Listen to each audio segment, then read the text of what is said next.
Beberapa waktu yang lalu, tepatnya pada tanggal 4 Agustus 2023, Genshin Impact telah melakukan live streaming khusus menyambut Region Fontaine. Dan di dalam live tersebut, muncul trailer 4.0 yang diberi nama Bagai Rintik Hujan Turun Tanpa Sebab. Dan ini tentu saja membuat kita pecinta dan player Genshin Impact begitu excited.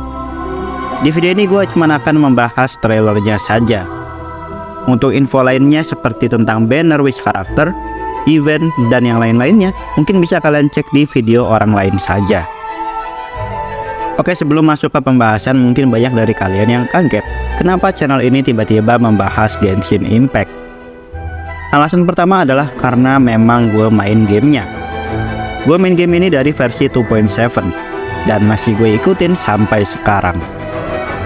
Nah, karena main game itu menyita waktu, jadi gue pikir akan jauh lebih bijak kalau gue juga jadiin konten. Dan gue pun mulai kontennya dari membahas trailer 4.0. Yang kedua, kenapa langsung dari 4.0 adalah karena gue cukup mendadak dan telat untuk memutuskan bikin konten Genshin. Apalagi kan sebentar lagi kita mau masuk ke region baru, yaitu Fontaine. Tapi tidak menutup kemungkinan kalau gue akan mencoba merecap cerita Genshin Impact dari awal banget sampai yang terakhir, yaitu region Sumeru. Kita lihat apakah antusiasme penonton tinggi atau tidak. Oke, langsung aja kita mulai ke pembahasan trailer Genshin Impact 4.0. Trailer dibuka dengan pemandangan Fontaine yang telah hancur dan tenggelam, diikuti Lyney yang memberikan narasi tentang sebuah ramalan bahwa Fontaine pada akhirnya akan tenggelam. I'm not sure exactly when it began, but a prophecy has been circulating around Fontaine. The people will all be dissolved into the waters, and only the Hydro Archon will remain, weeping on her throne. Dan hanya menyisakan sang Archon seorang diri. Ditunjukkan juga Fossilors yang tengah duduk dan menangis di singgasananya. Kemudian logo Hoyoverse muncul. Scene beralih ke Fossilors yang menyambut kita. Oh iya, di scene ini berdasarkan English voice actor, penyebutan yang benar itu bukan Vocalors, melainkan Fossilors. I, Fossilor, hereby welcome you to the nation of Hydro and acknowledge the value and significance of your trip. Now, you may rejoice in this.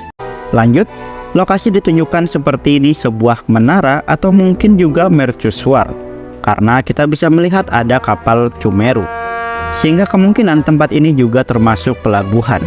Oh iya, kapal Sumeru ini mungkin berlabuh dari pelabuhan Baida yang mungkin ada di bagian utara Sumeru. Tak cukup sampai di situ, kita juga diperlihatkan sebuah pesawat terbang atau mungkin balon udara yang berbentuk seperti ikan raksasa. Di ujung sana kita juga melihat ada sebuah menara lain yang belum diketahui apa nama dan fungsinya. Dan di sebelah kiri juga ada satu tempat yang melayang. Ini kemungkinan adalah sesuatu yang disebut sebagai laut yang melayang di udara. Jadi selain menyelam ke underwater, kita juga bisa menyelam di udara. Gokil banget.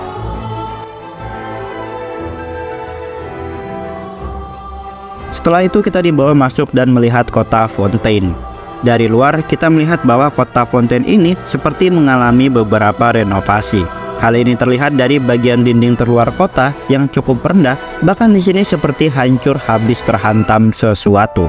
Teori gue sih, sepertinya ini akibat dari banjir yang terjadi di beberapa tahun yang lalu. Di bagian dalam, dinding kota terlihat jauh lebih tinggi.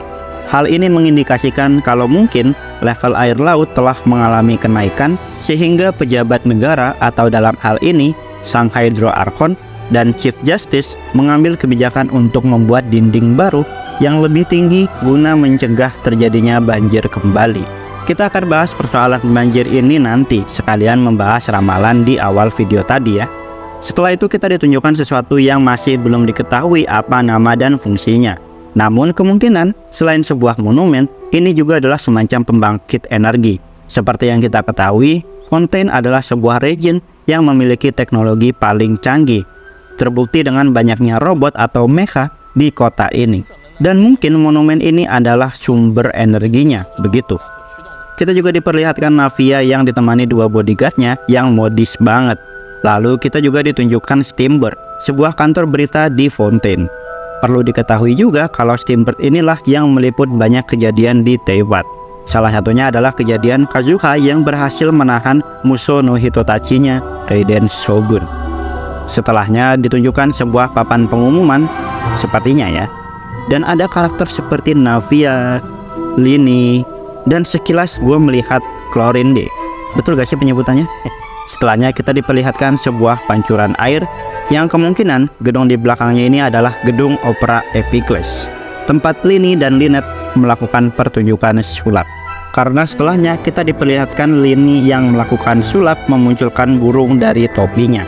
Setelah itu kita ditunjukkan playstyle dan fight-style-nya Lini. Kita juga diperkenalkan karakter Lynette.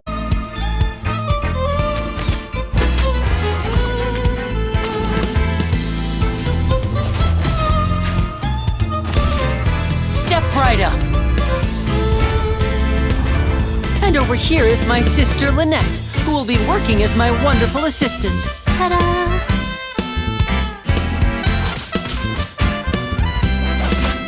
Step on up! Let the magic begin! Here comes the finale.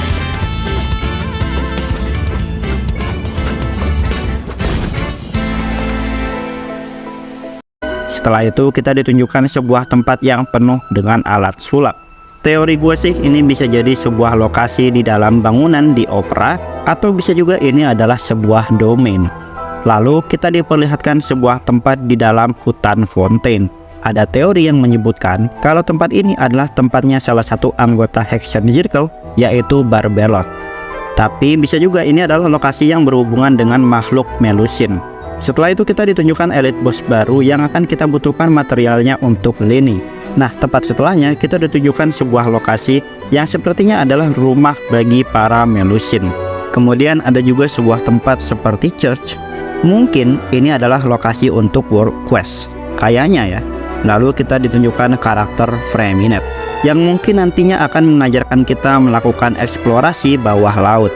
Sambil menunjukkan lokasi bawah laut, Freminet menarasikan bahwa lokasi ini dulunya adalah daratan yang kini tenggelam dan jadi underwater museum. Kita juga bisa melihat sekilas Oceanid di sini.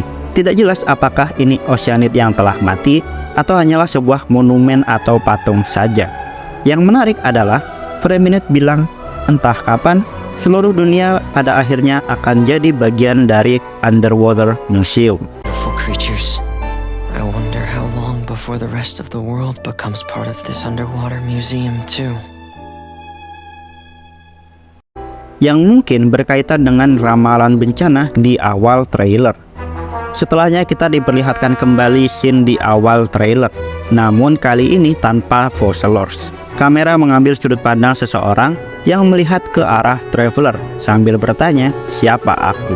Ada 2 kemungkinan siapa orang ini. Pertama adalah Oceanid yang mungkin masih tersisa atau dibangkitkan dari wilayah underwater.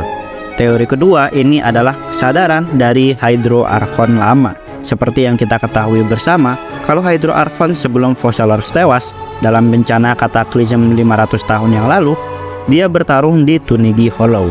Dan kini tersisa kolam Amrita yang dianggap sebagai makam atau jejak terakhir dari sang penguasa Fontaine ini. Namun belum jelas bagaimana proses sebenarnya dia mati. Jadi ada kemungkinan ada kesadaran yang tersisa atau yang ditinggalkan oleh dia di dalam lautan Fontaine. Oke, lanjut. Kita ditunjukkan elite boss kedua yang mungkin itemnya akan digunakan untuk ascend karakter Lynette dan Freminet. Dan yang menarik di sini, Lini menarasikan sesuatu tentang Oratrice, dan kita ditunjukkan sebuah neraca atau timbangan yang kemungkinan neraca ini adalah semacam hakim yang memberikan keputusan akhir apakah seseorang bersalah atau tidak. Namun belum jelas bagaimana mekanisme dari Oratrice ini. Dan yang menarik adalah Lini menyebutkan bahwa alat ini semacam punya kesadaran sendiri. Itulah kenapa dia bisa jadi hakim di pengadilan Fontaine. Lalu kita diperlihatkan gear yang begitu banyak yang tiba-tiba macet, yang seketika juga membuat sebuah jam di luar macet. Setelahnya muncul lagi Navia. Wah, mungkin Navia ini bakal punya peran penting banget yang mungkin akan jadi guide kita di Fontaine ini. Dia berkata, "Hujan, sekarang turun hujan." Yang mana kata-kata ini seharusnya tidaklah aneh. Tapi karena diucapkan dengan nada begitu, jadi terkesan bahwa selama ini tidak pernah turun hujan.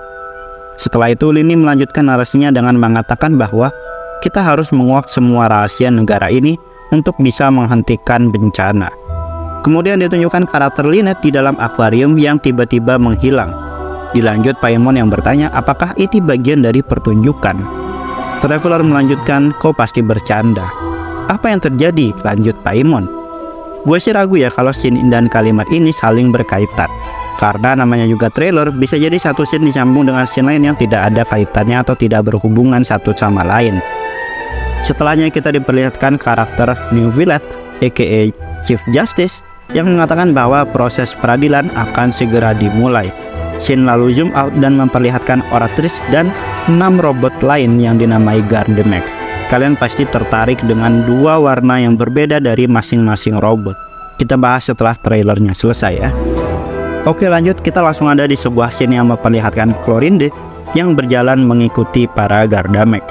Lalu ada juga Traveler yang menarik pedang, namun setelah itu tiba-tiba mengeram kesakitannya. Sambil mungkin ditanya sama Paimon, "Kamu nggak apa-apa?" Sementara itu ada Navia yang bertarung bersama dua bodyguard modisnya yang ternyata jago gelut. Dilihat dari mereka yang juga memegang pedang. Scene beralih ke Furina de Fontaine yang duduk di singgasananya sambil ditambah narasi. Inilah penghujung acaranya. I believe this is indeed the finale.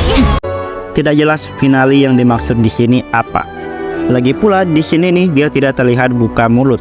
Jadi sekali lagi antara scene dan lainnya tidak berkaitan.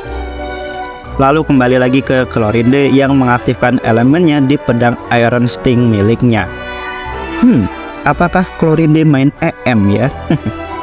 Lalu scene Elite Boss Couple tadi sambil diiringi suara seorang laki-laki parubaya yang mengatakan, "Yang kau sebut keadilan ini dan drama kesukaanmu membuatmu menutup mata dari penderitaan rakyatmu sendiri." Dilanjutkan Navia, "Nilai dari nyawa para manusia tidak ada artinya dibandingkan hukummu yang begitu dingin dan tidak manusiawi itu." Yang menarik di sini ternyata Chlorinde juga ikut membantai para Gardamek. Apakah ada hubungan yang menarik dan rumit antara Navia dan Chlorinde? Maksudnya hubungan pertemanan ya guys ya. Dan setelah itu scene yang menggemparkan kita semua, yaitu kemunculan Childe aka Tartaglia yang tiba-tiba masuk ke ruang persidangan sambil mengatakan, "Inikah caranya keadilan ditegakkan di Fontaine? Lucu sekali."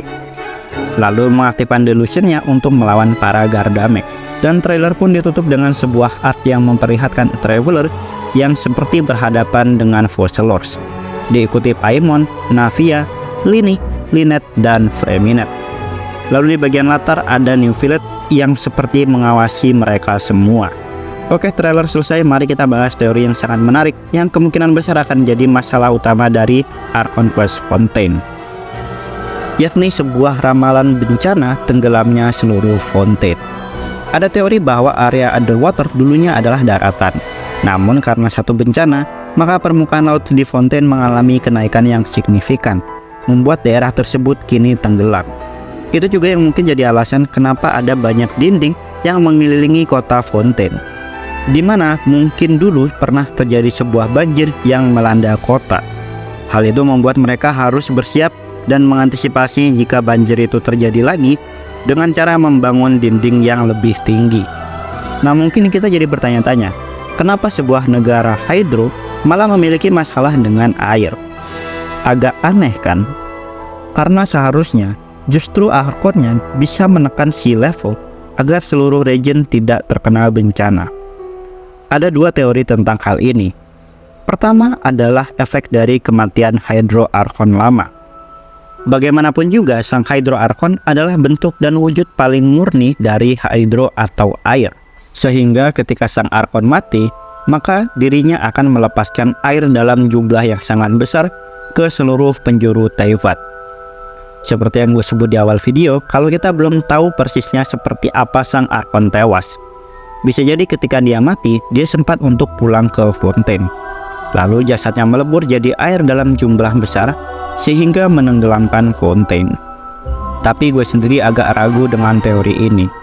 Teori ini agaknya cukup lemah, karena jika demikian, kenapa ramalannya berbunyi kalau pada akhirnya Hydro-Archon akan duduk di singgasana dan menangis di atas Fontaine yang telah tenggelam. Jadi kita beralih ke teori kedua, yakni adanya keterlibatan Celestia. Kita tahu kalau paku suci Celestia bisa membuat satu region atau daerah mengalami konsentrasi elemental tingkat tinggi. Sebagaimana Dragon Spine yang diselimuti es, Pulau Surumi dengan kabutnya, bagian dalam chasm, dan bagian gurun pasir. Dalam hal yang sama, bisa jadi Fontaine mengalami sebuah hukuman yang membuat naiknya level permukaan air. Dan dengan ini, bisa jadi di masa depan, Celestia kembali menghukum Fontaine dengan menjatuhkan paku suci, dan kali ini akan benar-benar penenggelaman seluruh Fontaine. Oke, tapi pertanyaannya, apa yang menyebabkan Celestia menjatuhkan paku tersebut? Nah, ini ada kaitannya dengan mekanisme combat baru di Fontaine, yakni adanya dua arke pada vision orang Fontaine, yakni arke Numa dan arke Usia. Mekanisme atau musuh dengan Numa mengeluarkan cahaya terang, sementara yang Usia mengeluarkan cahaya gelap. Hal ini sepertinya karena Numa mengambil energi cahaya atau energi Celestia, sementara Usia mengambil energi Abyss. Bagaimana bisa? Kita kembali ke 500 tahun yang lalu. Ketika terjadi bencana di Tunigi Hollow yang membuat Hydro-Archon tewas, menyisakan kolam Amrita yang kemudian dengan kolam itu, Rukkhadevata menumbuhkan pohon Harvest Tomb yang menyemburkan cahaya yang sepertinya meminjam kekuatan Celestia guna melawan kekuatan Abyss. Nah, di situ muncullah seorang peneliti bernama Alain Guillotin, yaitu founder of the Fontaine Research Institute. Yang mana robot Gardamek yang kita lihat ini merupakan hasil dari penelitian panjang institut ini. Guna mendapatkan sumber energi, Alain meminjam kekuatan Abyss dan Celestia dari sisa pertempuran di Vorukasa Oasis. Singkatnya, kekuatan tersebut berhasil diadaptasi sehingga bisa digunakan untuk berbagai keperluan sampai saat ini. Lalu setelah itu, dari mana institut ini mendapatkan kembali energi tersebut? Nah, ini ada kaitannya dengan Oratrice. Ada teori yang mengatakan kalau alat ini berfungsi untuk memanen energi dari sesuatu. Dan teorinya mengatakan bahwa energinya diambil dari mereka yang dianggap bersalah. Belum jelas sebenarnya bagaimana alat ini memanen energi. Tapi kalau kalian perhatikan kalimat dari Lynette ketika masuk ke akuarium, dia bilang bahwa air ini perlahan menenggelamkan ingatan kami.